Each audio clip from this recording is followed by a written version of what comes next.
Eu era o comandante da Área 51. Eu mentia e dizia que nunca tinha trabalhado lá. É a mais famosa base militar secreta no mundo. Nós aceitávamos estas condições. Mantenha a boca fechada. Sua vida e outras vidas dependem disso. Agora, os homens que trabalhavam na Área 51 contam suas histórias pela primeira vez.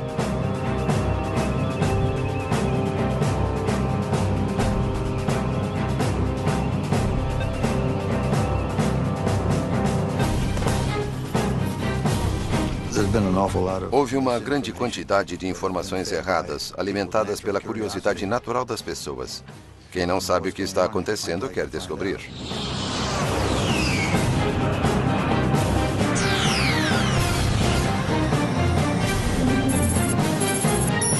Os mistérios da Área 51. Atenção, instalações da Força Aérea Americana.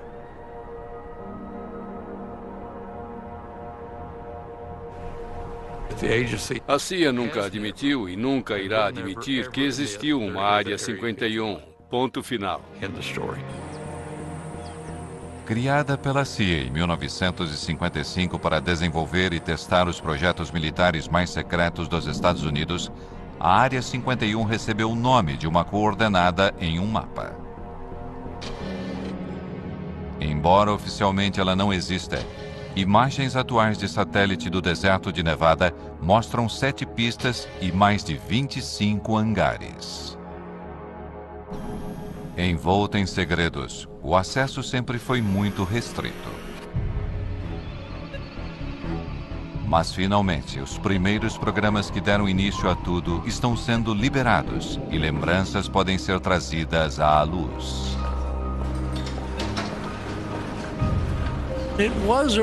Era uma verdadeira Guerra Fria. Havia bombas nucleares destinadas a todas as grandes cidades.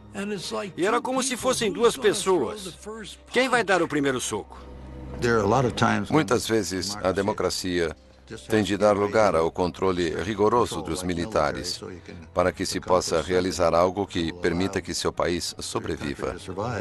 E era assim que todos pensávamos, imagino.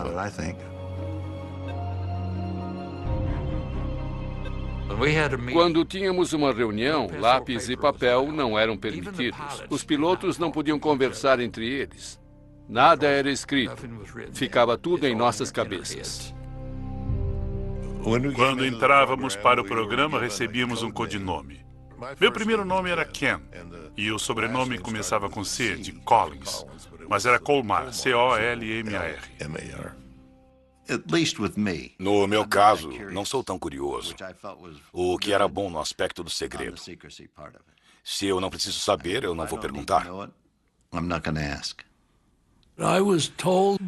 Me disseram para não me incomodar com o que eu podia fazer, que eu estava liberado pelas mais altas autoridades em Washington.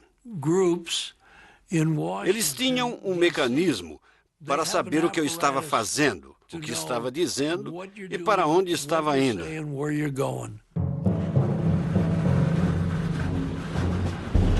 A base foi construída em torno de um lago seco conhecido como Lago Groom. O lugar oferecia vantagens óbvias.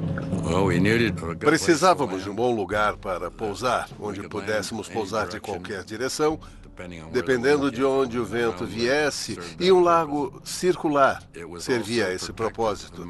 Também era protegido por montanhas em torno dele, assim não era muito visível.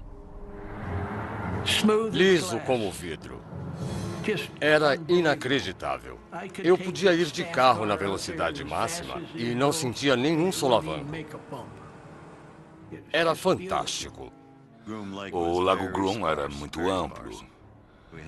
Havia vários trailers nos quais vivíamos. E havia um prédio comum onde comíamos. Não tínhamos TV nem rádio. Eu não tinha nenhuma mulher. Houve uma mulher que cuidava das finanças da companhia e foi lá e passou uma noite. Foi a única de que ouvi falar. O primeiro nome dado ao lugar foi Rancho Paraíso. Eles achavam que isso ia suavizar o impacto da austeridade. Foi uma tentativa de convencer as pessoas de que não era tão ruim quanto parecia.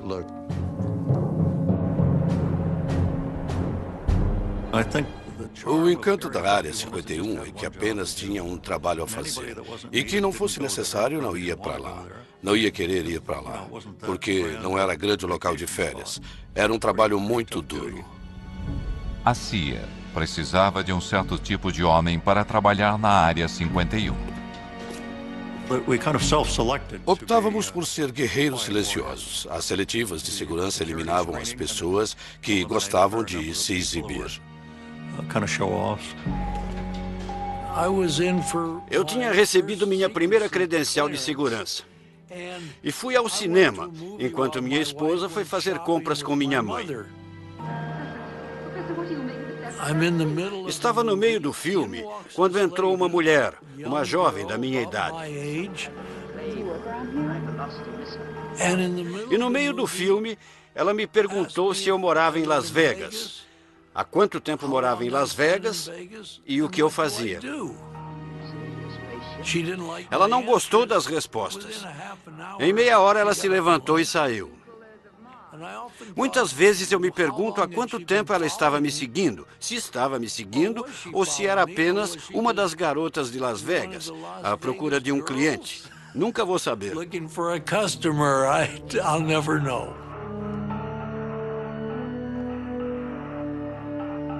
Não nos disseram o que ia ser, não tínhamos ideia. Diziam apenas que era extremamente sensível e que não devíamos comentar com ninguém. As entrevistas eram realizadas em quartos de hotel. Um sujeito tinha passado em tudo. Então lhe disseram, temos um projeto secreto no Oeste. Queremos que trabalhe nele. Está interessado? Ele disse, tenho que conversar com a minha mulher. E eles disseram, tudo bem, faça isso. Ele voltou ao quarto do hotel. Eles tinham ido embora, fizeram as malas e saíram. Ele nunca mais os viu. O fato de ele ter que perguntar à esposa se podia ou não trabalhar no projeto acabou com suas chances.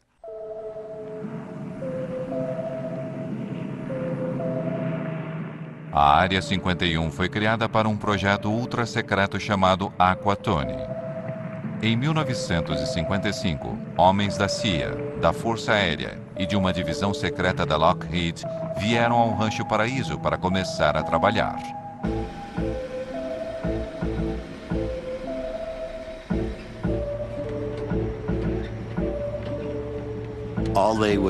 Todos nos perguntavam, você vai realmente ser voluntário para ser uma cobaia?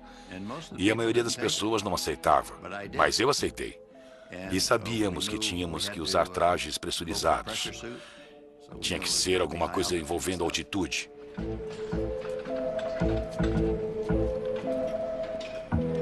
O sangue ferve acima de 15 mil metros sem pressurização.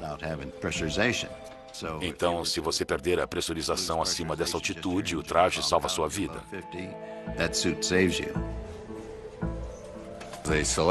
Escolheram um fabricante em Boston que fez os trajes sob encomenda. Tinham de ser feitos sob medida, bem justos. Por isso fomos ao David Clark, que fazia sutiãs para a Sears. Sei que algumas pessoas estavam animadas porque era emocionante, mas eu não. Eu mal podia dormir, ler um livro ou pensar sobre o que eu ia fazer, porque algumas das missões não eram nada simples. Tínhamos que voar de uma certa maneira para conseguir fazer as coisas. Cada quilo extra, até mesmo as rodas, podiam limitar a capacidade do U-2 de voar alto. Todo o combustível ficava na asa, não tinha como não arrastar a ponta no chão. Então as rodas mantinham as asas levantadas e assim que elas tinham sustentação, as rodas caíam e eu já decolava subindo em espiral.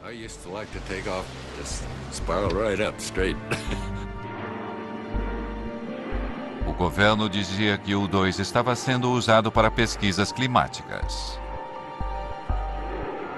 Essa era a nossa desculpa, um esquadrão de reconhecimento climático. Se não é um avião convencional, então o que será? O U-2 voava 3 vezes mais alto que aviões regulares e às vezes era visto por civis. Eu não tenho certeza, mas acho que vi o reflexo do sol numa janela de observação ou algum tipo de escotilha.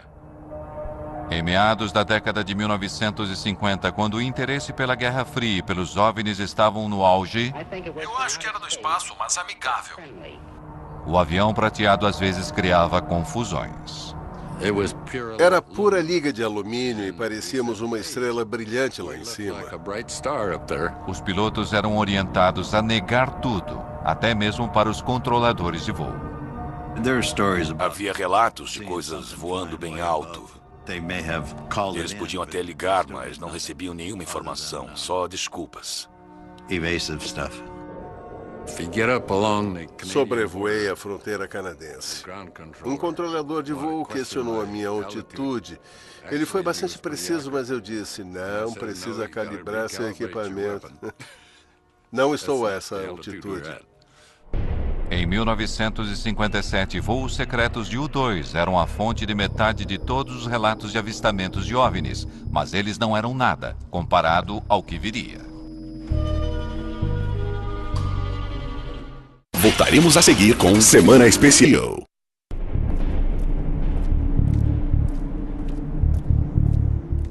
A Área 51 era tão remota que a maioria dos funcionários vinha semanalmente de Burbank ou Las Vegas.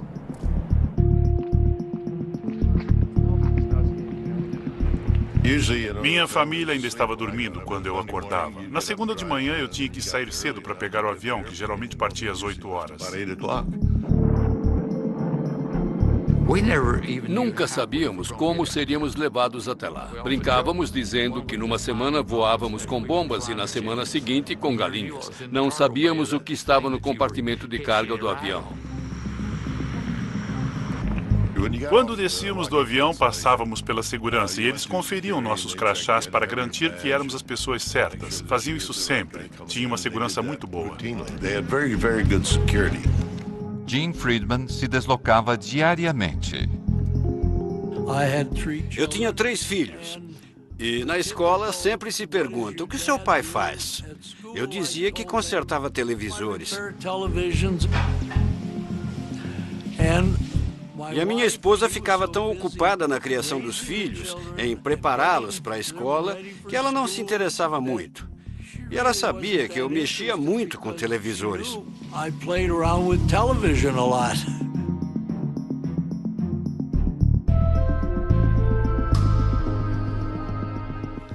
Era bom. Tínhamos uma vida boa. Embora às vezes ele não voltasse para casa durante uma semana. Mas ele ligava, avisando que tinha que trabalhar. E as crianças, especialmente a minha filha, dizia, cadê o papai? Teve que fazer hora extra? Eu não sabia o que ele fazia. Era uma rotina estranha. Eu voltava para casa à noite. Minha mulher perguntava, como foi seu dia hoje? E eu dizia, não foi ruim. Consertei algumas TVs. Quer dizer, ninguém vai falar. Ah, querida, conseguimos detectar a seção transversal do avião mais secreto do mundo nos mínimos detalhes. Tá bom. E o que você fez hoje? Nada. Não podíamos nem tocar no assunto. Vamos encarar a realidade sem pânico. Esta é a nossa realidade. Algum dia, bombas atômicas podem ser lançadas em nossas cidades. A insistência no sigilo total era motivada pela paranoia da Guerra Fria e o temor generalizado de que a União Soviética poderia destruir os Estados Unidos. Um lado desconfiava do outro e o país tinha medo de ser dizimado por um ataque nuclear. Não se confiava em ninguém, nem mesmo nos pilotos de teste da Área 51. Em 1963, o avião de Ken Collins caiu em uma missão de treinamento. Uma semana depois, me perguntaram se eu concordaria em ser hipnotizado. Queriam descobrir se eu não tinha esquecido alguma coisa. Eu concordei. Então, eles trouxeram um psiquiatra importante de Boston.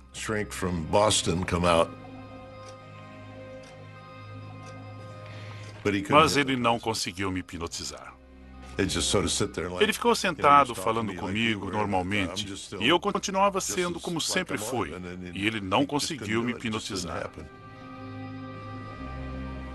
Uns dias depois, um cirurgião da Lockheed chamou e perguntou se eu permitiria que me aplicassem pentotal de sódio. Eu disse que sim, que faria sem problemas. Eu disse à minha esposa que estava indo para Lockheed trabalhar. E ela disse, é domingo, você nunca trabalha no domingo. Eu disse que era um dia especial e ela concordou. Às 6 da tarde, eles me levaram para casa e eu ainda estava sob a influência do pentotal de sódio. Eles me puseram na cadeira da sala de estar, se despediram e saíram. Não falaram nada para minha esposa. Tinham levado meu carro, deram a chave. Ela ficou uma fera. Pensou que eu estava bebendo com os caras. Mas no fim concluíram que tudo que eu tinha dito era verdade.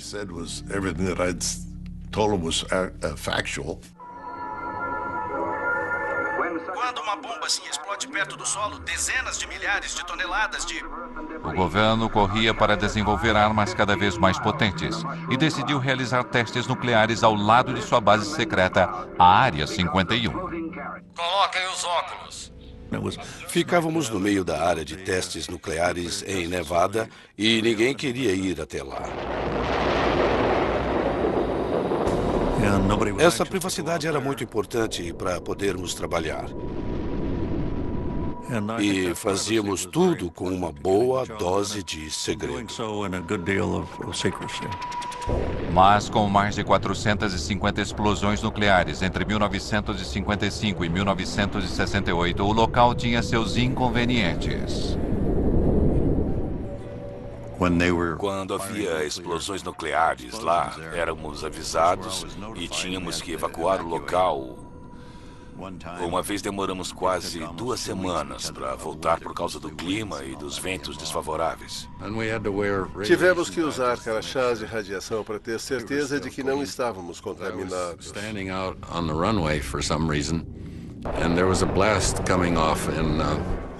Eu estava na pista de decolagem e houve uma explosão em Yucca Flats e eu vi ondas no solo vindo na minha direção. O solo subia e descia, foi uma explosão subterrânea. Era inacreditável ver aqueles círculos no chão.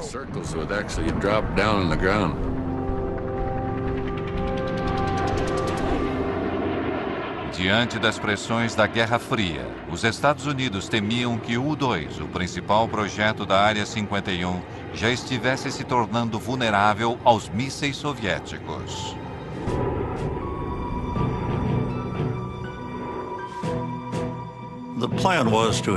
O plano era ter uma aeronave tripulada sucessora do U-2, com menor vulnerabilidade e maior capacidade. Pouquíssimas pessoas na CIA sabiam disso. No final dos anos 50, a Área 51 tinha um novo projeto ultra secreto. Em 1958, comecei a trabalhar no que era chamado de Oxcart. Em 1960, me avisaram que eu tinha sido selecionado para uma espécie de programa de astronauta.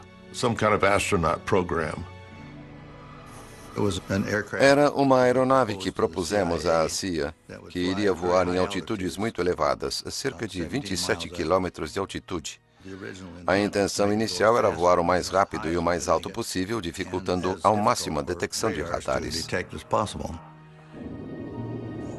Voávamos tão rápido que, se você estivesse na Califórnia, voando no sentido norte-sul, e fizesse uma curva naquela velocidade e naquela altitude, Não ia continuar no estado da Califórnia. Era tão rápido que você sairia do estado. Durante a Guerra Fria, informações eram tão poderosas quanto armas. O Oxycart deveria ser a grande ferramenta de espionagem americana. O primeiro avião invisível do mundo voaria mais alto e mais rápido que um míssil.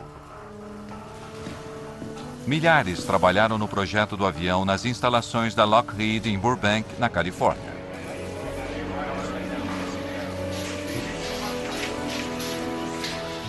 Mas, apesar da grandeza da produção, o projeto permaneceu secreto.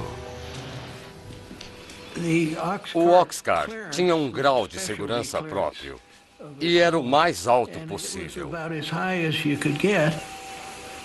A aeronave precisava suportar as temperaturas geradas pelo atrito do ar durante um voo através da atmosfera a 3.200 km por hora. O Oxcart tinha 93% de titânio, um material que nunca tinha sido usado num avião. Para conseguir o titânio, era preciso fazer um acordo com a União Soviética. A forma como a CIA trouxe esse material da Rússia, pelo que sei, até hoje é segredo. Não sei como fizeram isso, não sei quem fez. Mas recebemos o titânio de que precisávamos.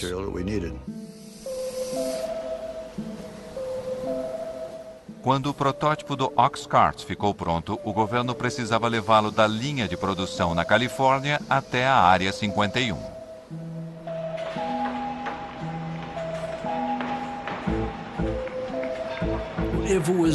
Se fosse redondo, iam colocá-lo numa caixa quadrada. Se fosse quadrado, iam colocá-lo numa caixa redonda. Era muito longo e as asas muito grandes. Assim, as partes foram separadas e levadas de Burbank até o Lago Groom. Ninguém quer uma carreta larga numa estrada movimentada. Então, era feito sorrateiramente, quando não tinha ninguém por perto.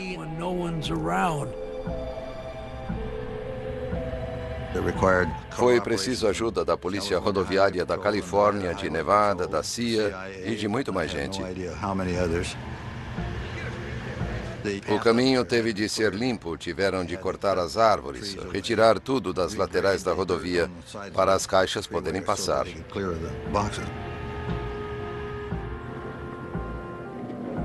Eles não podiam saber o que estava nas caixas, mas tinham de saber que era uma coisa que tinha de ser protegida e mantida em segredo.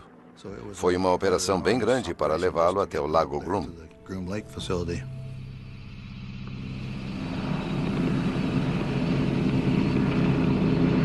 Ken Collins foi um dos primeiros pilotos a ver o Oxcart depois que ele chegou à Área 51.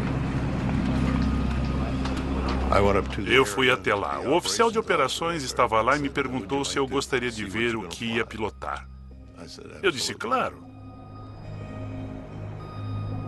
Fomos ao hangar e as janelas no topo eram o único lugar de onde vinha alguma luz. Nas sombras eu vi aquele lindo avião. Era incrível. A primeira impressão era de uma nave espacial. Voltaremos a seguir com Semana Especial Invasão Extraterrestre no Nat Geo. Dentro da Área 51, cerca de 2.000 trabalhadores tinham um único objetivo: concluir o mais recente projeto secreto. Tinha muitas coisas que as pessoas não precisavam saber. É por esse motivo que existia tanta mística em torno da Área 51. Eles não sabiam o que estava acontecendo.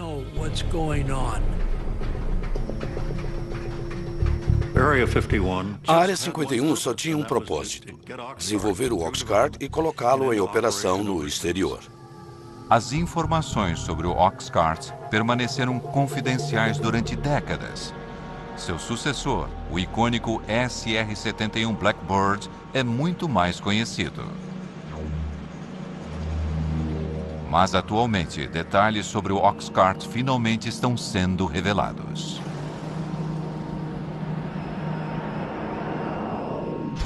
O Oxcart foi o primeiro avião furtivo do mundo, projetado para ser virtualmente invisível aos radares inimigos. Nos testes de que participei, o avião sobrevoava uma estação de radares. A ideia era descobrir se eles podiam voar sem serem detectados. Fui à sala de controle de radares para ver o que acontecia quando a aeronave passava. Eu estava lá e ninguém conseguia ver muita coisa acontecendo. De repente, pareceu que uma escada tinha caído no telhado. Era a onda de choque do avião. Ele não foi visto nos radares. Parecia que estava fazendo o seu trabalho. A aeronave podia ir de uma costa a outra dos Estados Unidos em 70 minutos, mas seu único objetivo era a espionagem. Estas imagens feitas sobre a Coreia do Norte foram liberadas pela CIA e nunca tinham sido divulgadas antes. Elas revelam a capacidade do avião de fotografar objetos no solo, voando a 27 mil metros de altura, numa velocidade de 3.500 km por hora. A câmera estava num avião voando numa velocidade de Mach 3. A resolução era de 12 polegadas, 30 centímetros. Se você pensar num objeto no chão e puser uma grade sobre ele com 30 centímetros de lado, cada um desses quadrados vai ser preto, branco ou cinza. Um objeto com 30 centímetros de comprimento pode ser claramente identificado como um objeto, embora não possamos reconhecer a estrutura interna. Mas se tirarmos a foto de um tanque, ele vai ter 500 pontos e vai identificar o tanque. Mas, no auge da Guerra Fria, os homens da Área 51 não eram os únicos com câmeras potentes.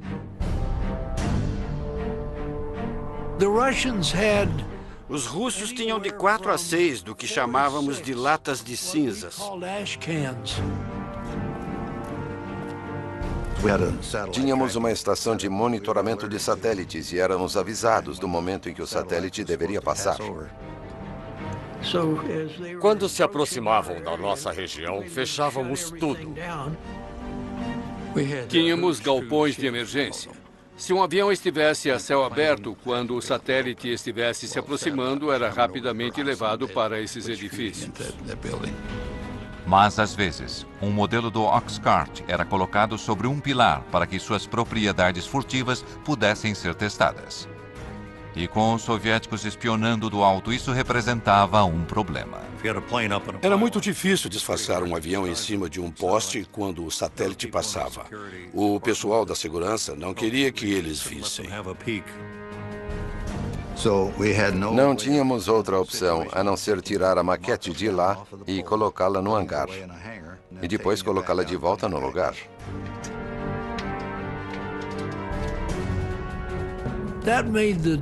Isso tornava o trabalho muito difícil, muito difícil. Começávamos a trabalhar no avião e depois o levávamos para o hangar. E era um tal de guardar e tirar, guardar e tirar. Era um grande incômodo. Apesar dos esforços para esconder o avião secreto, agentes de inteligência descobriram que a União Soviética tinha um desenho do avião e tinha encontrado uma forma de detectar o Oxcart. Fazíamos a maioria dos testes durante o dia. A radiação do sol aquecia tudo, menos a sombra. Se deixássemos a maquete ali durante meia hora, ela deixaria uma sombra que uma câmera infravermelha conseguiria captar. Assim, os homens da Área 51 passaram a criar aviões falsos para enganar os soviéticos. Sabíamos que o satélite ia passar e desenhávamos o contorno de algum tipo de avião exótico na frente de um dos hangares. A maioria era de papelão. E um pouco antes de o satélite passar, colocávamos um aquecedor na traseira para mostrar um sinal de calor, como se o avião tivesse acabado de pousar. Queríamos que pensassem que tínhamos alguma coisa que eles não tinham. E eles, com certeza, investiram muito tempo e dinheiro tentando descobrir o que era. Em Washington, objetos fantasmagóricos pontuaram as telas dos radares. Engodos criados para proteger o Oxcart alimentaram os rumores sobre a Área 51. Caças passaram várias horas perseguindo os objetos vistos no radar. Realizamos 2.850 missões partindo da Área 51 sem que ninguém soubesse. O avião não existia e, naturalmente, dependendo da luz do sol, era visível e acabava se tornando um avistamento de OVNI. O general Sandford, diretor de inteligência da Força Aérea, confirmou que os objetos não são armas secretas americanas e afirmou que a Força Aérea vai investigar. Isso foi na época em que a Força Aérea conduzia o projeto Blue Book, investigando os avistamentos de OVNIs. Eles começam a investigar e, de repente, encontram uma parede de segurança. Disseram que era uma missão ultra secreta, tinham que inventar uma história e esquecer que aquilo tinha acontecido. Recebemos e analisamos entre 1.000 e 2.000 relatórios. Assim, os pobres coitados do projeto Blue Book tiveram que inventar uma história para explicar os avistamentos.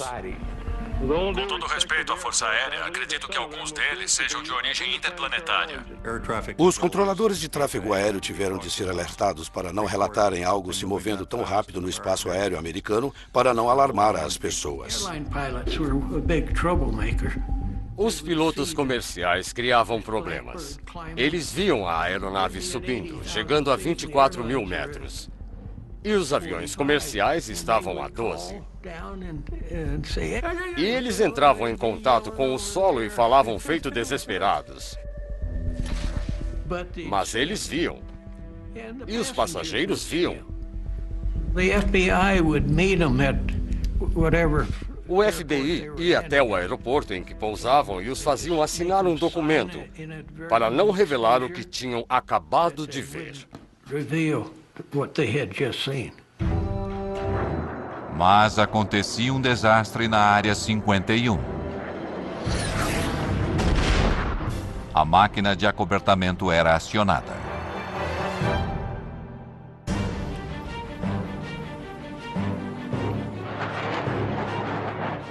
Apesar dos segredos que envolveram Oxcart, indícios de uma falha inicial estão finalmente vindo à luz décadas depois. Era um teste subsônico de motores em baixa altitude. Tive problemas para acelerar até Mach 3. Voei para o norte da área, subi para 7.600 metros, virei para o sul e comecei a entrar nas nuvens. Alguma coisa não estava certa. O avião embicou, ficou invertido e entrou em espiral. Não dava para recuperar.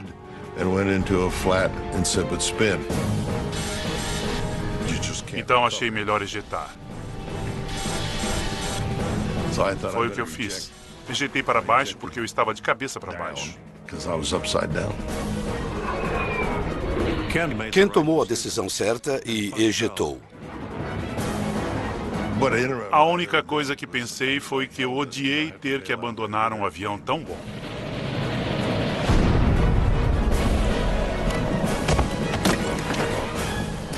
Ele desceu em algum lugar perto de Wendover, Utah.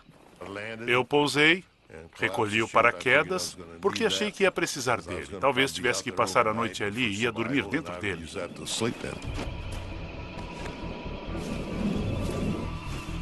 Minha lista de checagem tinha se espalhado. Comecei a recolher algumas das páginas, eram todas confidenciais e tinham o carimbo de secreto. Tudo que eu consegui recolher eu pus no bolso. Passou uma picape no deserto e tinha 3 homens nela. Eu fiquei surpreso em vê-los. Eles disseram para subir, que iam me levar ao avião. Eu disse, não, é um F-105. Essa era a história que contávamos. Eu disse, tem uma arma nuclear a bordo. Eles disseram, é melhor você subir, vamos embora, não vamos ficar. Então entrei na frente com eles. Ficamos em 4 pessoas lá dentro.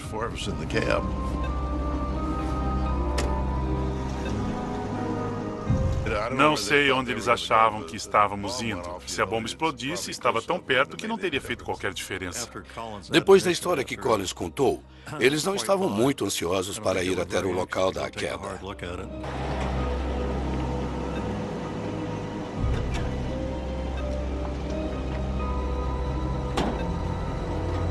Tínhamos um número de telefone para essas emergências. Fiz uma chamada rápida. Me identifiquei, só precisavam saber disso e eu lhes disse onde estava.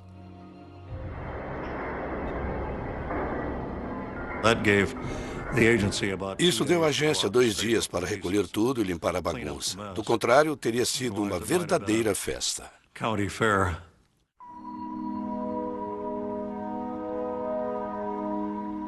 Esta é a primeira vez que fotos do esforço do governo para limpar o local do acidente são reveladas.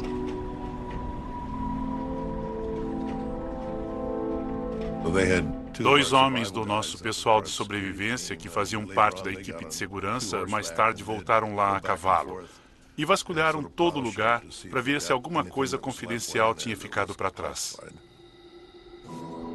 Em virtude do acobertamento e da localização remota, a limpeza foi boa o bastante para manter o local do acidente em segredo durante décadas. Foi considerado um acidente de F-105. Aviões caem o tempo todo em torno das bases militares. E tudo foi esquecido. 50 anos depois, o historiador aeroespacial Peter Merlin encontrou o local do acidente que o governo tentou apagar da história. Agora estamos de fato no campo de destroços. Durante o processo de limpeza do local, as peças maiores foram cortadas com maçaricos e levadas para a Área 51 num avião de carga. Ele examinou o deserto durante anos, usando informações de documentos liberados. Este memorando secreto foi liberado pela CIA. Ele diz: todos os vestígios de 123 foram retirados do local do acidente. Minha experiência com locais de acidentes diz que sempre resta alguma coisa. Esta peça aqui faz parte da estrutura da asa. O A é de A12, W indica a asa, e 667 era o número do desenho. Isto é do interior da cabine, é o selo de inspeção.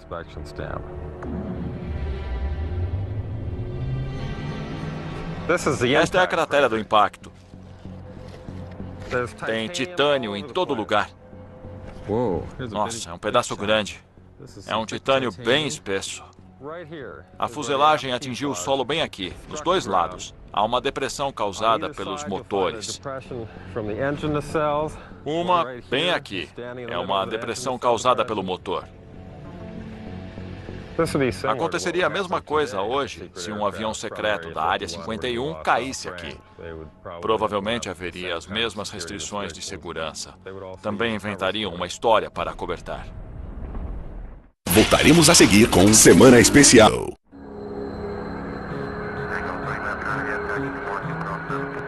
Aeroporto McCarran, Las Vegas. Dias de hoje. Um hangar particular para jatos não identificados. Diariamente, funcionários continuam fazendo a mesma viagem para a Área 51, que ocorre desde os tempos do U-2 e do Oxcart. Esses primeiros programas tornaram a Área 51 um lar permanente para projetos secretos americanos. Se você procurar nos registros, nunca houve um voo sequer no Lago Groom. Nada era o que parecia ser. Voo 963, liberado para decolar. E o mistério continua até hoje. O orçamento militar anual para projetos secretos militares é de 41 bilhões de euros. O nível mais alto na história dos Estados Unidos. Mas nem mesmo aqueles que já sacrificaram tanto pela Área 51 conhecem os segredos. Gostaria de saber o que estão fazendo, mas não sei. Ouvi falar até que a Área 51 serve de acobertamento para uma área muito mais secreta. Eu não sei. Também não posso confirmar isso. Não tenho ideia. Gostaria de saber.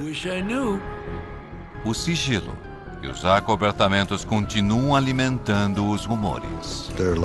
Há muitas situações que as pessoas não podem saber que não são verdadeiras. Por isso existe uma grande quantidade de informações falsas alimentadas pela curiosidade natural das pessoas. Se você não sabe o que está acontecendo, quer descobrir. Muitas vezes, até mesmo a especulação mais absurda contém uma ponta de verdade. Dizem que existem câmaras subterrâneas lá, túneis que vão até Las Vegas. E não existe absolutamente nada disso. Foram realizados testes nucleares subterrâneos porque na superfície espalhariam radioatividade. Mas não há nada na área. Outra coisa que dizem é que obtivemos toda essa velocidade e tecnologia a partir de engenharia reversa feita em naves extraterrestres. É verdade que fizemos engenharia reversa, mas foi num MiG-21 russo capturado em 1968. Nós o desmontamos para ver como os russos tinham feito. E então montamos de novo e voamos com ele.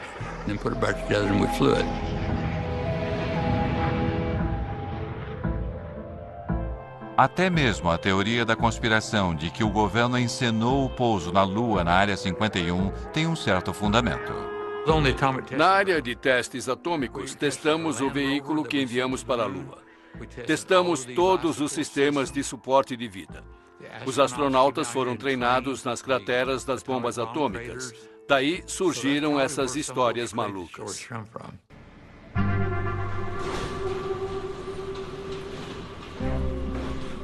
Quando as pessoas se inscreviam para os projetos do Oxcart ou do U-2, sabiam que isso talvez nunca fosse revelado.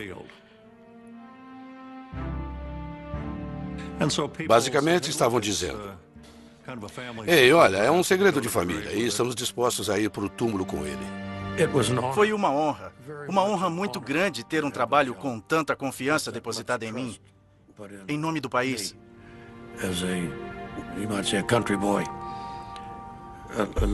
Muita confiança foi depositada em pessoas como eu, que trabalharam lá.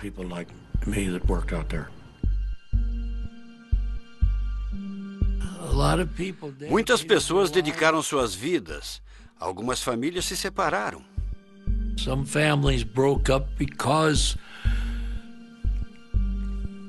Porque a esposa não sabia se o marido ia voltar para casa à noite. Não era apenas um emprego.